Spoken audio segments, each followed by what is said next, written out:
Okay, Hariom that's nice. Aringandaji, Hariom Advaita ji. Hariom Sridhar. Hariom. Arpitaji, I'd like to ask a question, but if there are others in the room first, I'd like to, have everyone else's dealt with. I asked too many, so is there anybody else who has something that they'd like to bring up right now? So, I think I asked this question a long time ago, and I'm not so comfortable or clear on the answer, but when we understand the nature of the self as witness to experience all of the activities in consciousness, we can be comfortable with that. It's sound and reasonable. There's clear evidence through inquiry. After reflection, it becomes even more clear. What I'm not clear on is the explanation of how we move from the understanding of the witness of these activities to the notion that same witness is the creator of all of that. Is there a body of knowledge in the Upanishads that specifically deals with that assertion, or is it through logic that they were able to come to that realization?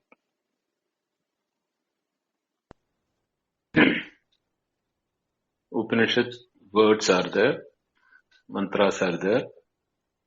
What Upanishad also tells is that Shruti is one aspect where you start with, or Shruti means the mantras of the Upanishad.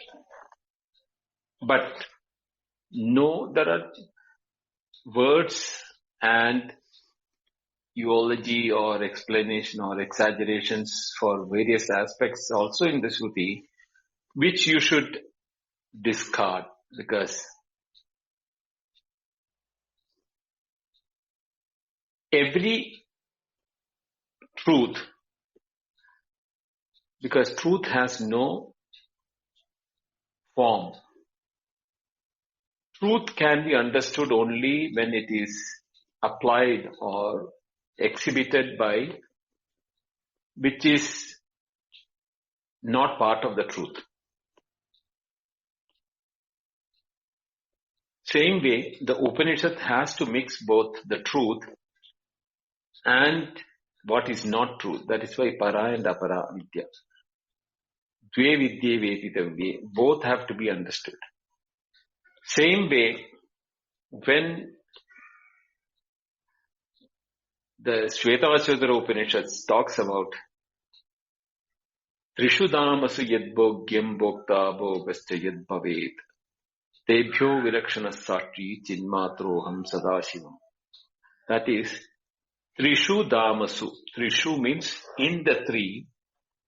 Damasu means in the states of experiences or the places. Dhamma basically means places. Here it is indicating of the three states of our experiences. Trishu Dhamasu. Yak Bhokta Bhogam Bhogyam Cha. The experiencer, the object of experience, and the act of experiencing. That is the three. Yet, in each of them there are the three. The subject, the object, and the relationship between them. Yad bhogyam bhokta bhogascha yad bhavet. Whatever it is there in all the three states. Tebhyaha vilakshanaha. Divide of them without any attribution. Vilakshanaha means without attribution. Tebhyaha means separating out one, that which is apart from the three into 3, 9. that each state has got three, that is subject, object and experience. Like that, the three states makes it 9. Tebhyah, divide of them or separate out of them or free of them, vilakshanaha, without attribution, chit matroham sadashiva. I am that pure consciousness. Chit matram aham. I am that pure consciousness. Sadashivam. Sada means always pure. Shivam means mangalam or pure. In which nothing else is there. Because why it is saying pure means all these 9 are not there in it. And that is why the word vilakshanam is used. So what does it mean? I am only a sakshi when I have the 3 states of experience. That 3 states of experience is only when I am associating myself with the body. The body has got the deep sleep, body has the awareness of dream, body has the awareness of waking. But I am the one who knows that I had a sleep. I am the one who knows I have a dream. I am the one who knows I was in waking. If there has to be an entity which knows the 3, which is not in any specific experience. If the waker was the one who was the witness, the waker should have been present in the dream. The waker should have been present in the deep sleep. That obviously says the waker is not the one who went into dream or not went into deep sleep. But the memory of these dream and deep sleep can be in the waker. But waker knows that he is not the one who was there because he was not there when he was dreaming. He was not there when he was in deep sleep. Yet he cannot deny the one there is knowing that these changes are happening somewhere. Where it is happening, it's not specified. But yet at the same time, he cannot deny his own witnessing mode where he is aware of these changes happening between waking, dream and deep sleep. And in each one of them, there was a subject who was experiencing, there are objects of experience and the act of experiencing, the relation between which makes a subject and an object, including in deep sleep. I slept well, I knew nothing. So I knew nothing, there was a knowing was there. Nothingness was the object because there was nothing to know, therefore nothing was there. But at the same time, I cannot say I was not there because I had a good sleep. These are my experience of not knowing anything. So all the 3 into 3, 9 is being witnessed by somebody. How do we define that? There is no way we can define it. Therefore, it is vilakshana. It doesn't have any attribution. Then if it doesn't have an attribution, what is its nature? Pure knowing. Sat, Sadashiva. It always remained as the knowing or the witnessing, in which these 9, 3 into 3 was taking place. Did it get contaminated or affected by these happenings? No. It was neither involved nor part of it, nor has contributed to it, nor has any gain out of it, nor anything to lose from it. It was mere in its presence, Sadashivam. It was the pure space type of this thing in which all these things are happening. The space is also in the waking only. The space of the waking is not available in the dream. So it is not even the space. It is beyond the space. Beyond the time, because the time which was there in the waking is not the time in the dream. There was no space or time in the deep sleep. So it's beyond the time and space. Yet, one cannot deny that I did not exist.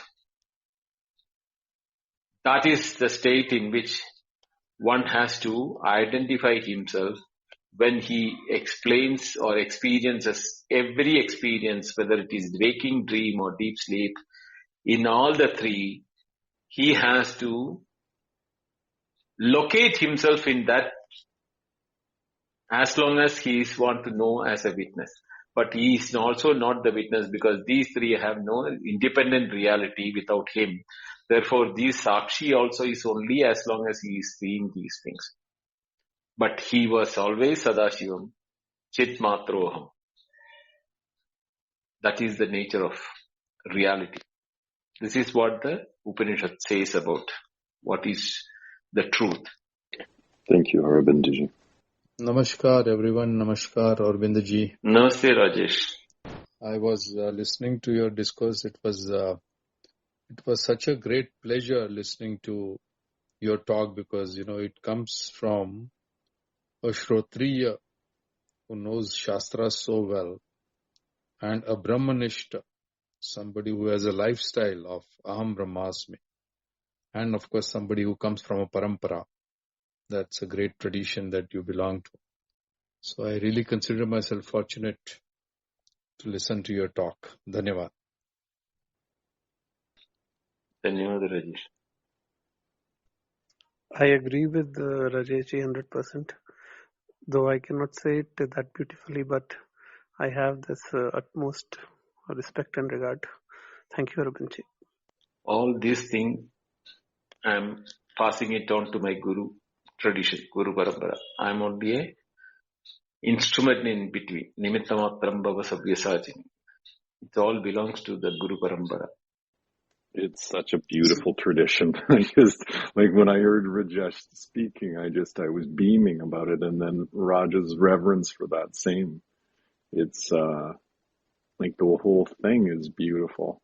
I know that's a judgment, but I've seen a photo of, Aurobindoji with his guru. That's in itself, it's like that, the sharing, why this tradition, has survived. And, thousands of years later, people are still in rooms together, sitting around and sharing it. It's just, it's so wonderful. So thank you.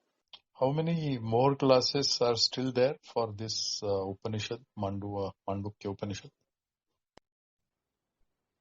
Mandukya has got 3 Muntakas. Mandukya name, Muntaka Upanishad. Mandukya is different. Muntaka Upanishad has got 3 Muntaka and each Muntaka has got 2 Kandas. So we have finished first Muntaka, first Kanda. So roughly you can say for each Muntaka we'll have 4 classes. So 3 Muntakas can be 12 to 15. Minimum 12. We have done the second one today. Yeah, Mundak, Mayer. I mean, a lot of people confuse between the Mundaka and Mandukya. The words are very, very similar, no? Yeah, and Mandukya is so deep in the mind that sometimes that looks like generally we use Mandukya and Mundak is kind of on the back burner. Now, of course, we are talking about Mundak. See, why I'm taking a different route from the typical point of view, because traditionally people will go Isha Kena Kata Prashna Mundaka Mandukya Itriya like that. I've taken Katha first, then Kena, Mundaka has come, Prashna. Like that, why I'm taking is that because in my understanding or my study, I found that scientifically we can develop the thought process if I follow this pattern. It may not be traditional way, but it has got a methodology which is unique when you follow this pattern. And when you by the time you reach Mandukya, you won't need much explanation because the basic and the foundation is all ready. And I don't know whether we'll go to Chandogya and Bharadharanya if by the time if we reach that all. We don't know. There will be virtually the mantras of those Upanishads, Chandogya and Vradaranya, while reading itself, it will speak to you. I don't have to do much of explanation. So by the time you would have known exactly each word has what is the philosophical import of those words. So it becomes much more immersive and entertaining to study those Upanishads at that time. So these are all foundations which are being built upon now. Arvindaji, my question is, in our group, we always try to connect this ancient knowledge, this knowledge of Brahman, to the practical problems or to the contemporary times. And of course, it is not very difficult to do so because Upanishads are an absolute truth.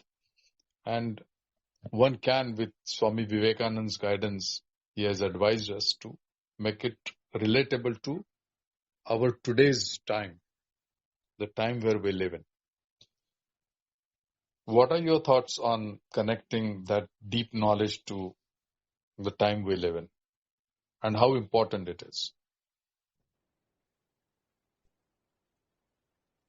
See, my approach is, and which has given me a lot of positivity, is when we are engaging in the world outside, we are engaging without knowing who we are and what is our role and what is our stake in the engagement. Andena niyamana yathanda is what the Upanishad told. We do not know ourselves and we are trying to do everything in the world outside. So the world will make us dance according to what it wants. It will be politics or it can be religion, it can be anything, and sensual entertainments or, cruelty or, destroying nature or appreciating beauty. All those things we will do without knowing who we are. But the person or those who have understood what is their reality, when they engage in the world outside, they have nothing to gain from the world because they know the reality of the world compared to what is their reality. So those people who know their own reality and when they are engaging in the world outside, there is no gain or loss for such people. They engage for the sake of engagement. It is not that they are engaging. For others, it will appear as if they are engaged. This is exactly what Sthita Prajnasya Kabasha is explained in the Gita chapter 2, verse 54 to 68. That's 16 slokas. What does it say? It says that once the one whose prajna is pratishtita, or one who has got a firm knowledge on his own reality, na vichalaye, he is not destabilized in spite of the calamities of the calamity comes also. Because he knows what the reality of the calamity, apparent calamity is. So for him, it is just a game or a play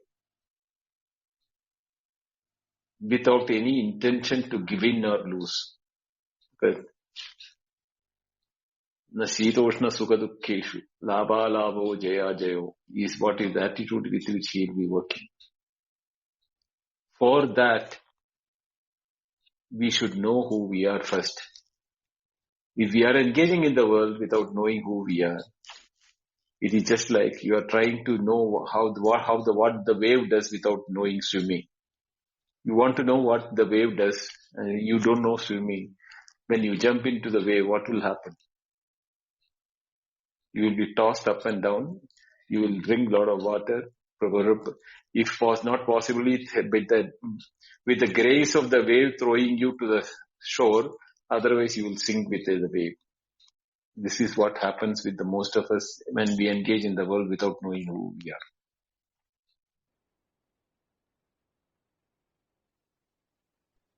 Great. Thank you so much. And this is such a great advice, especially for the young people, because after knowing who you are, maybe if you are working in a corporate world, you will try to become, in the competitive work. If you want to become a CEO, you become a CEO, no problem.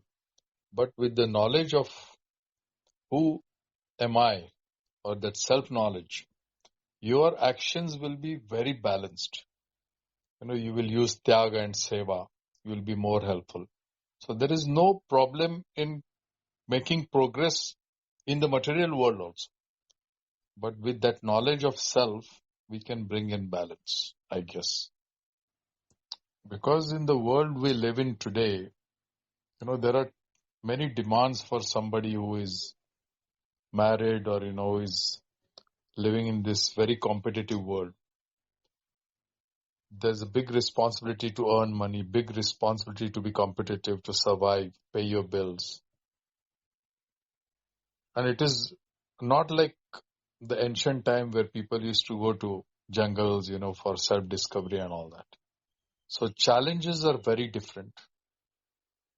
And we need to adapt ourselves for the newer challenges of today.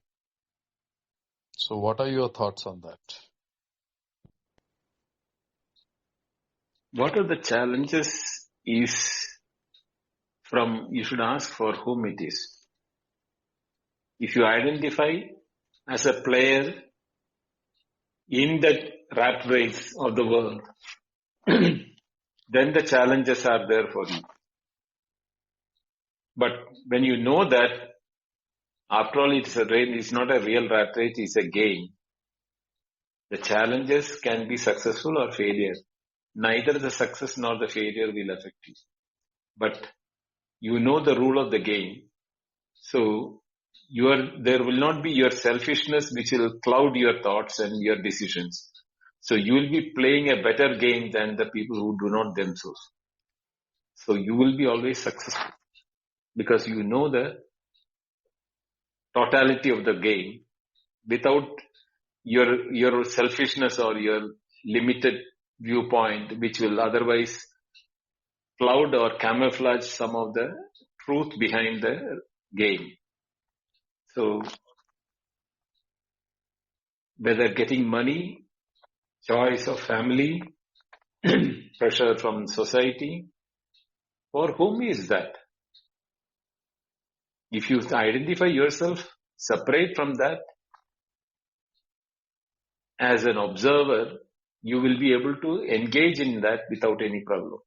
But if you think that you are part of that, then it is just the wave example which I told you. You will be pulled here and there by the family and the society, but you don't know where to go or what to do. But when you know that you are neither totally, part of the family nor of the society, you know what is the reality. You will be able to take a decision which is good at that given moment of time without any selfishness. Sometimes you may forgo your family for the sake of the requirement of the society. Sometimes you may forget the requirement of the society for your family. But in neither case, you are not doing it for your sake. It is for the sake of engagement you are doing it, for the sake of the game which you are playing. There is no gain nor loss for it.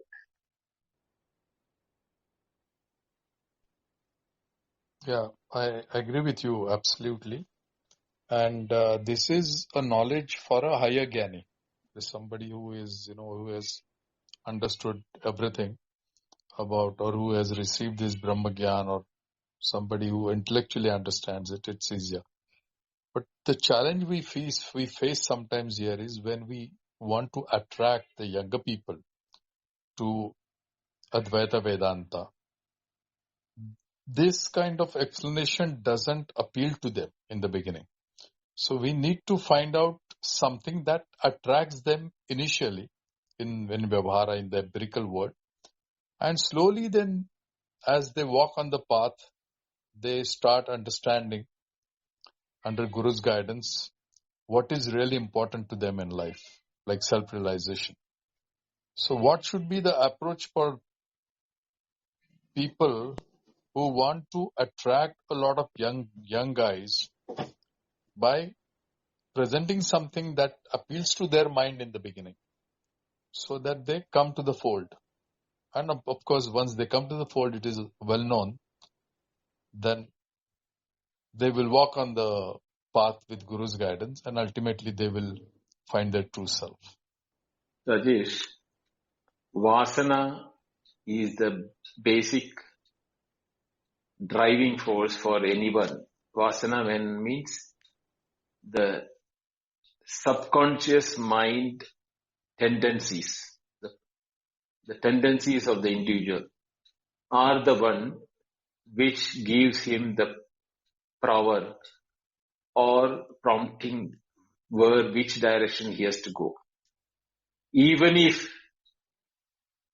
you tell him that there is a solution here, if he doesn't have the vasana for it, which from his own, engagement with it, he has to have that mentality to come forward and listen to it. Even if I know so many people who have been listening to it, but still not been able to, because even while listening, their mind is not here. They're coming and sitting here for the sake of either the pressure of that or get out of from some other problem. They come and sit here. But while sitting here, their mind is running with other problems which are there, which is important to them. Such people will not even understand or listen, because for understanding you should be listening. For listening, your concentration should be in this place. When you don't have these things, even if they come and sit here, or they're dragged to come and listen to it, they will never be able to follow it up. So don't worry about it. Give an opportunity, and then after that you live it. It is just like, water got accumulated in one spot. All you can do is make a way for the water to flow out. The water will find its way where it has to go, and the destination is very clear for every drop of water. It has to go and merge with the ocean. Whether it reaches immediately or whether it goes back as vapor in the sunlight, comes back as rain, it doesn't matter. Ultimately, it will reach the ocean. This will happen to everyone. So don't have to wait, or don't have to take up the responsibility of bringing the younger generation to this. Yes, when you are asked why are you so much interested, or they may get an interest that why are you so peaceful and calm and easy able to handle all the issues in your life. That time you can say, my strength is in my understanding of myself. Vedanta has helped me because of that. That should prompt them to come, not because you should come and listen to Vedanta, it will give you benefit. No, nobody will come like that. That famous statement, Prayojanam anudishya namando vipravartade. Without any fruit or a result, tangible result, no fool will get into an activity. So they should see the temptation by seeing the peace and the tranquility with which we undertake our life. That should make them prompt and think that, okay, there is a reason why I should learn these things, or find out what makes him what he is, like that. Then such people will get attracted, not otherwise. Namaste, Lata. Namaste, everybody. Namaste, sir. Now, what you said about the younger generation, I really, it just put me in peace immediately, because I have been thinking about how to bring this knowledge to the next generation, because I find some peace by following these practices, just contemplation and all that.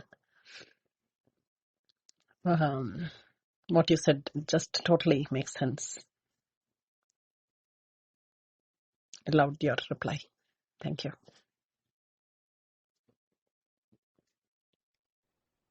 I have been able to do that because a lot of people ask me, you're not seems to be interested in so many things which is otherwise, ways of spending time and engaging the world outside. At the same time, there is no that you don't seem to be missing any of that. Seems to be always peaceful and happy with it. With what material are you being made? Why are you not getting English? So, when such questions comes, you have to tell them what makes things important, which things are important to you, and why it is important, what is not important, why is not important. At that time, when you give the answer, even though without telling the Upanishad or quoting or anything, you can, quote it with Vedanta and mention it in that ordinary language. That should make them think, yes, there is some value in what you are telling, which will make them further probe into it. That is where we are kindling the interest in such people at that time. Then the rest will be their inner drive. We can't drag them to listen. They have to have the drive from themselves within. Then only it will happen. Yeah, but Arvindaji, where do we find such role models? Very often we don't, you don't see such, like your lifestyle is You become very one. unique. You become one. I Each doubt. one of us have to become one. That's a great idea, but my lifestyle is, I go to gym, I sometimes enjoy a glass of beer, I enjoy my music, we dance and stuff like that. So I try to, strike a balance. I love to walk the middle way. I refuse to go to any extremities. No, not too much materialistic and not too much ascetic also. Try to walk the middle path, and that's it. That's my approach, of course, because I can't be what you described. I can't be Aurobindo, and it's a reality for me. You live like awareness. You live a life of Aham Brahmasmi. Your lifestyle is like that, which is not possible for a lot of people, including me. And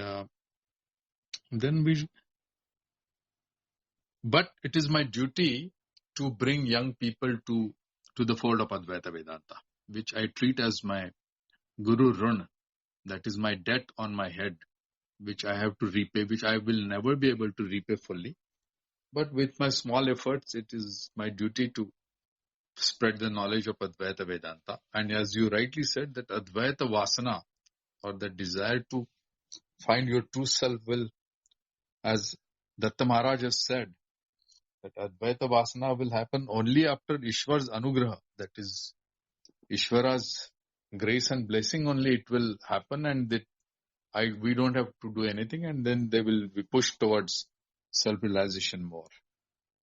But it's very difficult in today's world to find role models who are almost near perfect. That's a challenge, yes. One thing which we should also keep in mind is that never talk negative of anything, whether it is enjoyment or involvement. All those things, traditionally people will say, these things are bad, don't keep away from that. No. If you tell more that, they will be least interested in doing that. On the contrary, ask them to analyze it. The decision has to come from the individual, not imposed upon or imposed in such a way that, they do not have then they will start hating the person who is giving the guidance. Let them engage. You ask them to engage, and if that is their interest, and then ask them to analyze it after each time they engage it, whether it's an enjoyment of drug or alcohol or anything with it. Nothing is wrong. It's after all, they are all made of Brahman only. That doesn't mean that you will keep enjoying and telling them, okay, I'll also enjoy the thing, right? But you will see that that takes away the energy from the body, which otherwise you will become sharper. By engaging that, you are intellectually diminishing your own potential. This should make them realize that overindulgence is bad. That is the first step. Then when they stop the overindulgence is the time when they will start looking, that space has to be filled up with something. What should I do with that? That is the time when you should guide something that you use this free time, why don't you listen to? And that easiest one is that where it is not the complete direct Advaita. No. There are snippets and small stories which are mixed with Vedanta as practical stories or listening lectures, and by many people like Vivekananda, Chinmayananda, and lot of people have given such lectures. Make them go through those lectures rather than say, no, read Upanishad or read do the Gita or Vivek Chudamani or anything. No, they will not be interested. They need solution for their problem, life, engagement. When they do that, these thoughts will remain in their mind. And that vasana, which is there inside, which I was telling, will slowly start growing within themselves. Such people will, over a period, will see themselves trying to be more and more listening to such things. And then of their own, they will be guided by, this is the beauty of this knowledge. The knowledge itself will guide them later. We don't have to do anything. In fact, Patrick was telling he has got more than some thousands of followers in Twitter and other places. When he shares the Vedic, our Upanishad lectures, everything, there is nobody willing to come and listen to this. That is natural, because they are not interested in it, because they do not know what they are missing. But we cannot say that you are missing something, because they will not buy it in the first place. They need to be given the opportunity to taste it sometime, somewhere, some method. Then that fire catches on. My like the concept of neti is my sadhana now. I find like Rajesh, I've got daughters and and two sons, and they're from teens into their 20s, and my daughters are wild, like real fire. Devi and Kali, if their names are, and they're educated. They graduated from university, and one is a naturalist, one is still figuring out law school or whatever she's going to do. But I mean, they're, like I've got a robust life on that level. My youngest son is special needs, Down syndrome, and like I've got a busy life on that same level as business and the so on. But now, like, I grew up on the West Coast, so I've done magic mushrooms. I smoked my first joint in cannabis when I was on the soccer field in grade 7. Like, I've lived popped a lot of champagne, everything, cars, the whole thing, all of the trappings and the distractions from the true self. But all of it now for me, like if I have, like my daughter will bring me a glass of wine, and it leaves me feeling like my sadhana gets disrupted from it. And that's it.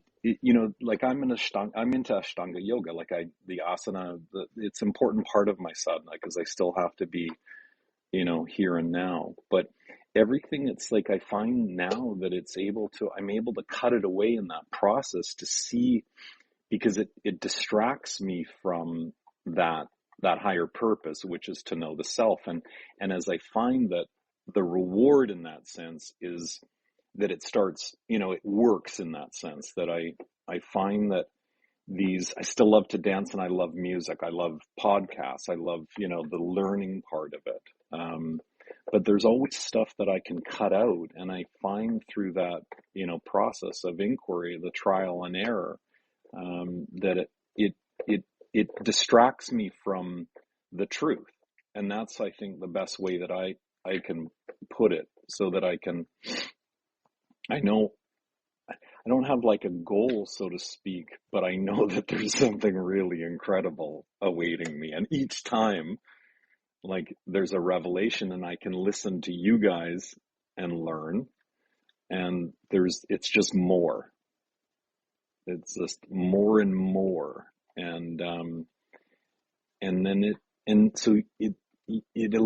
the great thing of being able to eliminate activities from my life that interfere with my ability to pursue that, knowledge and that ultimate truth. As it starts to reveal itself, then it just becomes even more. But I'm with you, Rajesh. I know what you mean. As that's what that was. Buddha's, like, his concept of the middle way is, we're urban yogis or whatever you want to call it. They're the hard line of a complete renunciate isn't meant for everybody, but eventually everyone. And I do believe it's possible. I think that on every level, that whether it's a single mother, single father, whether you're a householder, whatever it is that you're doing, I feel that sadhana is possible to lead us there. Otherwise, if one can do it, then everyone can do it. It's just a matter of trial and error. But maybe, as I said, as Aurobindoji's saying, like, it's not meant for everyone. Like, often we see the same faces, in these rooms. If you go to another room, my friends run this room where I forget what it's called. It's a constant dialogue about the woes and the trials and tribulations of India with Islam and the anti-Modi forces. And you go on, these conversations, they're either a yelling match or whatever. Those will never change. And, it's when we get to a point, that suffering is really helpful. I think it's a really great tool, to lead us, to somewhere greater. Thank you so much, Aurobindoji. We had you for an extra 15 minutes past your deadline. Thank you. Right. Thank you, Aurobindoji. Thank you very much. Good night. Good night. Good night. Thank you, Arvind. Good night. Good night.